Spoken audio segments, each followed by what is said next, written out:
Por fim, vamos fazer a análise de variância agora para os dados de rendimento da reação em função da temperatura. Lembrando que os ensaios foram realizados em duplicata, né, usando o modelo quadrático. Né? O modelo quadrático seria, deixa eu pegar aqui minha canetinha, y.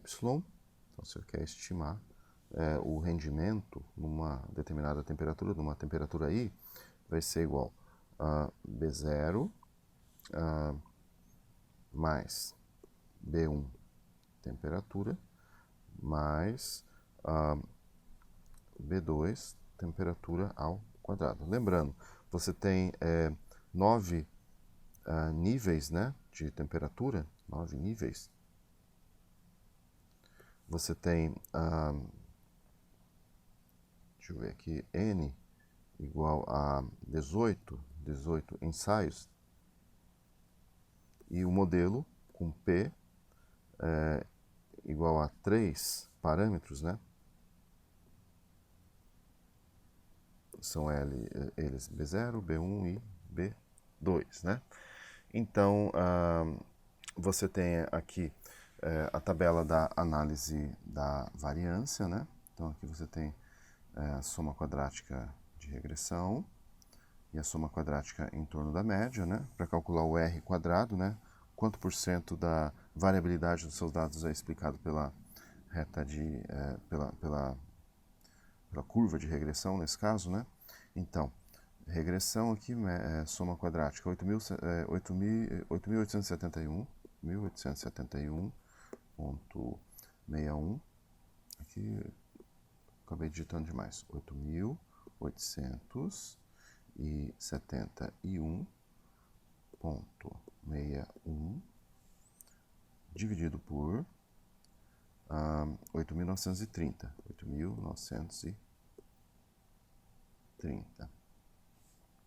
igual 99,35%. Então, essa é a variação explicada.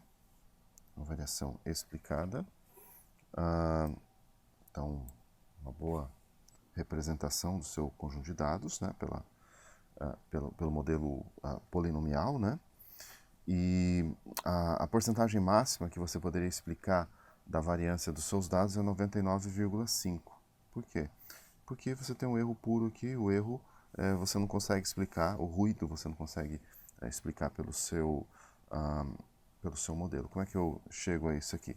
Você pega a soma quadrática em torno da média, né, ali o total, então 8.930 menos 45, que é a soma quadrática devido ao erro puro, e divido por 8.930. Então, aqui é o quanto você consegue explicar da sua variabilidade, né? Fazendo aquele teste F, o teste de hipótese, né? Vamos fazer o teste de hipótese aqui, né? Então, você tem lá hipótese nula, beta 1 igual beta 2 igual a 0. Hipótese alternativa, acho que eu poderia escrever assim, beta 1, beta é o parâmetro, que ficou um beta feio, né? É um parâmetro populacional, diferente de 0, ou beta 2 diferente de 0, ou beta 1 e beta 2 diferentes de 0. Estatística de teste, F,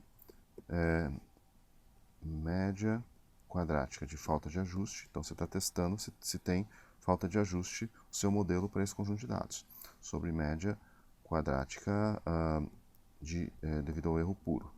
Então, essa estatística de teste nós calculamos aqui. Nesse caso, o teste estatístico é válido porque a estrutura dos resíduos é completamente aleatória, então o gráfico de resíduos está muito bom. Então, média quadrática de falta de ajuste. Onde é que está? Bem pequena, né? Você está vendo? 2.2222, 2,3, vou pôr 2,2, vai dar pouca diferença, dividido por 5. Então, isso deu 0,444.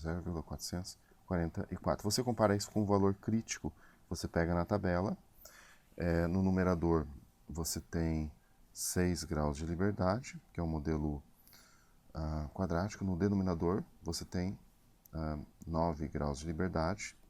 Então vamos procurar lá na tabela. Aqui a tabela, 6, 9, 6, 9, 3,37.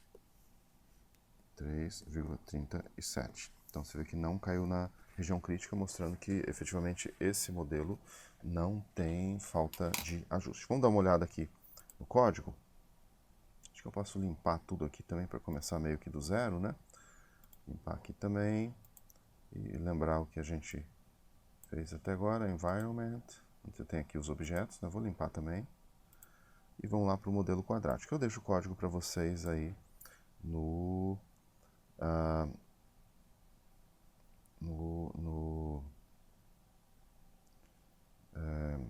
na descrição, né? Então aqui novamente vou criar o objeto temp, temperatura, o objeto range, vou concatenar aqui através da função cbind, que vai concatenar por coluna, e vou transformar em data frame. Deixa eu voltar aqui. Então aqui eu vou criar uma tá vendo aqui a reação, tá vendo a reação? Temperatura e rendimento. Vou criar uma coluna que eu vou chamar de temp2, temp2, que vai ser o produto da coluna de temperatura por ela mesma. Então vai ser simplesmente temperatura ao quadrado. Temp, e vamos executar aqui. Executei. Está aqui, né? Temperatura ao quadrado, temp2. E aí vou criar este objeto mod quad, que eu vou armazenar os estimadores dos parâmetros para o modelo quadrático, que serão calculados através da função LM. Eu vou passar como parâmetro aqui o meu y, é o rendimento, então eu vou chamar de reação rendimento, a coluna de rendimento, né? Isso aí é a coluna de rendimento do objeto reação, né? Tá aqui o objeto reação. Chamei de reação. Se você quiser chamar de Jair ou de Luiz, tanto faz. Você escolhe. E agora eu separando aqui os x. Então eu ponho til. E aí eu tenho x e x ao quadrado. Temperatura e temperatura ao quadrado. Então reação, cifrão, temperatura, mais reação, cifrão, temperatura ao quadrado. Executo. E os parâmetros do meu modelo linear estão aqui. Eu posso até colocar aí. Então, deixa eu ver como é que eu memorizo isso para jogar aí aqui deu menos 172, né? Então vamos escrever a equação resultante. Isso aqui já não está escrito aqui, né? Deixa eu ver aqui. Não tá, né? Então você tem aqui, ó, rendimento y vai ser igual, de acordo com o que nós temos aqui, ó. Veja que você tem, aqui ficou um pouco apertado. Deixa eu executar de novo aqui o summary, só para ficar mais claro, colocando tudo numa mesma coluna. Cadê aqui? É o modelo quadrático, né? Aqui, vou executar de novo o summary para ficar mais bonito. Pronto. Você vê aqui os valores P extremamente pequenos, indicando que o intercepto, né, o B0, B1 e B2 são altamente significativos. E ele já calcula o erro padrão. Tá vendo aqui o erro padrão? O erro padrão ele é calculado usando a soma quadrática de falta de ajuste, de erro puro. E tem digamos, a teoria de como calcular o erro padrão aí no livro do professor Benício. Mas você quer aprender, você lê o livro, tá? Aqui é só a parte prática. Então aqui nós vamos ter a equação menos 172,42, vou pegar duas casas, mais aqui o intercept, né? O intercepto 8,59, temperatura, né? Então vezes a temperatura, menos 0,071 temperatura ao quadrado. E aqui embaixo vou colocar o erro padrão. Erro padrão aqui para o intercepto deu 7,65, então mais ou menos 7,65. E aqui o erro padrão 0,32, então mais ou menos 0,32. E aqui o erro padrão mais ou menos 0,0032. Então repare que os erros padrões estão bem baixos comparado com os estimadores dos parâmetros, né? O B0, o B1 e o B2, indicando que essa equação é altamente significativa, né? Que mais aqui? Voltando aqui ao software, né? Como que você faz a análise da variância? Eu fiz aqui a regressão quadrática, né? A gente já viu. Tá aqui, né? Eu vou deixar o código para vocês. Eu vou extrair os coeficientes aqui desse objeto modQuad. Aqui, ó, modQuad. Vou abrir aqui só para você ver. Ó, vou clicar aqui, ó. Você tem coeficientes, tá aqui, ó, os coeficientes que eu acabei de colocar, né? Ó, os coeficientes. Então, vamos extrair esses coeficientes aqui. Eu posso até pôr comentário, ó. Extraindo coeficientes do modelo quadrático. Então, vamos extrair,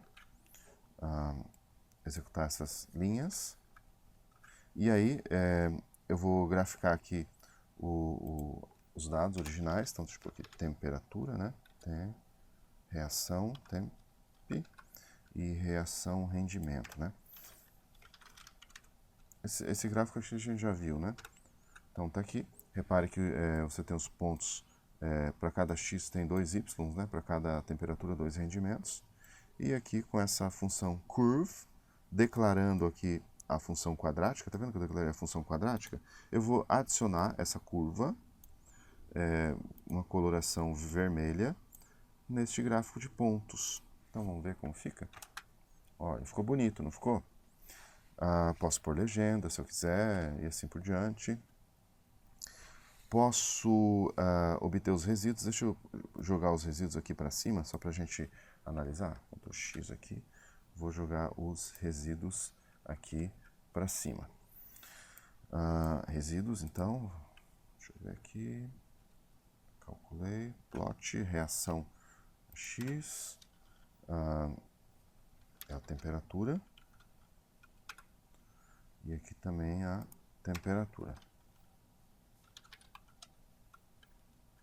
Então, vou calcular resíduos aqui. Ele deu um erro aqui. Deixa eu ver, resíduos. Tem algum problema? Deixa eu parar um minuto aqui. Então, aqui eu vou narrar um pouquinho sobre o gráfico do resíduo, né? Porque foi embora o áudio, né? Bom, o gráfico do resíduo não está exatamente igual ao que nós temos aqui no livro, mas repare que o intervalo de y vai de menos 20 a mais 20. Então, acho que tem uma função que é ylin, ylin, que a gente coloca dentro aqui da função plot. Então, vou dar um enter ali antes do ylabel, e ali dentro da função plot vou pôr vírgula, ylin, né, ylin, os limites de y, e aí eu vou colocar concatenado C, vai de menos 20 a mais 20. E vamos ver como é que fica o gráfico. Ó. Ficou muito mais parecido agora com o gráfico dos resíduos que tínhamos ali no livro. Se eu quiser, eu traço uma reta também, mas eu não vou fazer isso nesse momento. Vocês podem aprender e fazer por conta própria, né? Agora, para fazer o cálculo aqui de soma quadrática devido à falta de ajuste, soma quadrática devido ao erro puro, novamente vou usar a biblioteca RSM, Real Surface Modeling, Response Surface Modeling.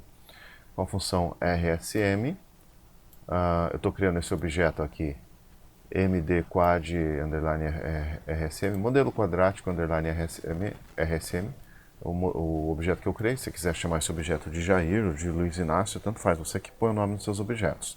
Mas essa função aqui é a função própria desse pacote RSM, né?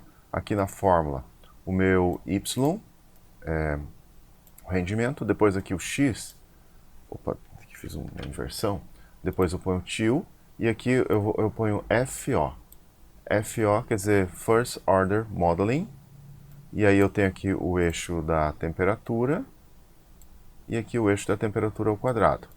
Executo, então eu coloquei nesse objeto aqui, e agora com o summary, eu vou ver o que resultou. Então aqui, olha, que legal, mas que joia essa função aqui. Vamos lá. Tem aqui soma quadrática, sum square, mean square, média quadrática, degrees of freedom, tipo a de regressão, 8.871,6, 2 graus de liberdade. Vamos ver. 8.871, 2 graus de liberdade, 71,6, certo. Resíduo, 58,4, 15 graus de liberdade. Vamos ver aqui. Resíduo, 58,4, 15 graus de liberdade. Lack of fit, falta de ajuste, 13,4, 6 graus de liberdade. 13,4, 6 graus de liberdade. Tudo calculado certinho. E ele dá aqui também, né, a coluna com as médias quadráticas. Ótimo, muito simples. Agora basta vocês praticarem. Então até a próxima.